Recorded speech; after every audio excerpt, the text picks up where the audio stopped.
Hello, YouTube, and welcome to Prime Productions. I'm here to help enhance your tabletop gaming experience. If you're new to this channel, I primarily focus on Paizo tabletop role-playing games like Pathfinder and Starfinder. And if you want to help me out, I have a Patreon and Discord, more info at the end of the video. Okay, quick summary. On February 25th, 2026, Paizo put out a short live stream to talk about some new upcoming products. This was basically a teaser for upcoming things that are like 6 months out, and there will be more info about them as they get closer to those release dates. But I wanted to do a quick video to talk about the info that they did release in this video. Now, I'm actually going to a tiny local con to promote Pathfinder the weekend that this video comes out, so this is going to be a quick video with maybe a few errors in it, and I may misspeak. Link to the full Paizo Twitch video in the description below. The first thing that they announced will be the fourth and final adventure path for 2026 called Vault Lines. As a reminder, the other adventure paths are Hellbreakers, Hell's Destiny, and Bastion of Blasphemies. Vault Lines will be a level 11 to 20 adventure path and will take place almost entirely in the Darklands, which is Pathfinder's version of the Underdark.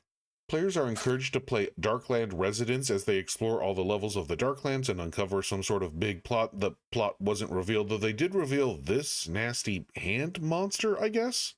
The next announcement is the new Starfinder adventure path. Well, they called it an adventure path, but it's a level 6 to 10 adventure. It features the players going up against the Swarm, who are basically the bug aliens from Starship Troopers. So the seeds of this adventure path were actually planted in a Starfinder Society first edition scenario that I have actually GM'd, so I actually know more about this scenario than they released in the video. The basics of the adventure path are that there are these aliens that were part of a federation called the Zandite Collective. Then the Swarm, those locust bug aliens, landed on the planet, cut off communications, and killed everyone. But in a final act of defiance, the aliens basically poisoned their world so bad that it messed up the Swarm and messed them up so bad that the Swarm couldn't leave. So the Swarm entered hibernation. Now remember, communication was cut off, so no one else knew what happened, and this was before faster-than-light travel anyway. The aliens had a faster-than-light communication system, so that's how they were part of a collective, but there were no spaceships to go check on them. Long story short, the Starfighters land on the planet years later trying to figure out what happened to these aliens on behalf of the Zandite Collective and wake up this branch of the Swarm, and there's a big problem on their hands. Presumably, this adventure path will be dealing with this branch of the Swarm who have developed psychic powers because, well, they ate aliens who were psychic. It's a big mess. Sounds like a fun adventure.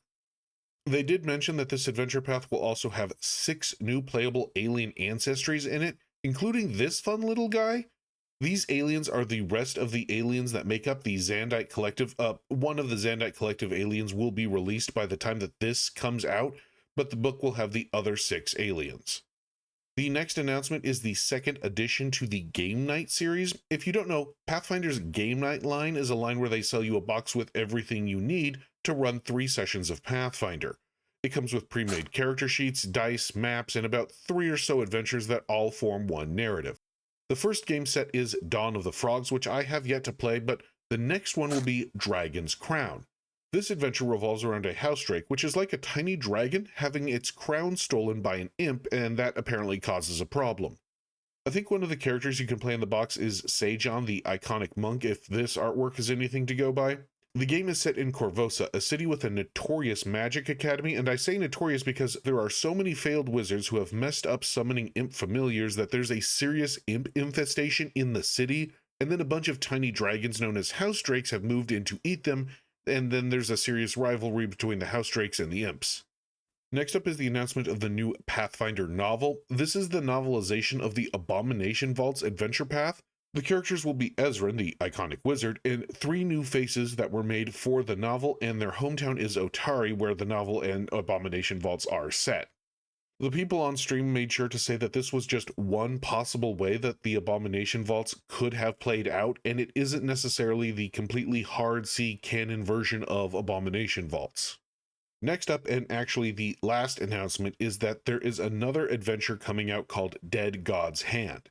This was an adventure that was supposed to be released with the initial starting release of Pathfinder 2, like not the remaster, the original release. But it was put by the wayside for several reasons. It's a level 1 to 6 adventure, and it mostly takes place underneath Absalom. It also might provide insight into what actually happened to Aerodin, as I think the dead god's hand is Arodin's hand. That's what I can guess from all this Arodin artwork anyway. If you don't know who Arodin is, link to his wiki article in the description below, I guess? I can't cover it all here. But yeah, this is an adventure that has been years in the making, and it's finally getting a release, and a lot of people are really happy about that. And that was it for the announcements. Again, sorry for the short video, but I gotta go get ready for the local TinyCon, so I hope this video suffices for the week. As a reminder, I have a Patreon. I'm going to try and post something fun there once a month, but honestly, it's just a way to keep this channel financially viable. For less than the cost of a cup of coffee a month, you can help me buy new equipment like new microphones and such. Oh, and of course, I have a Discord channel. Link is in my bio description of YouTube thing. And make sure to like, comment, and subscribe. That tells not only me, but also YouTube that you like this kind of content and would like to see more.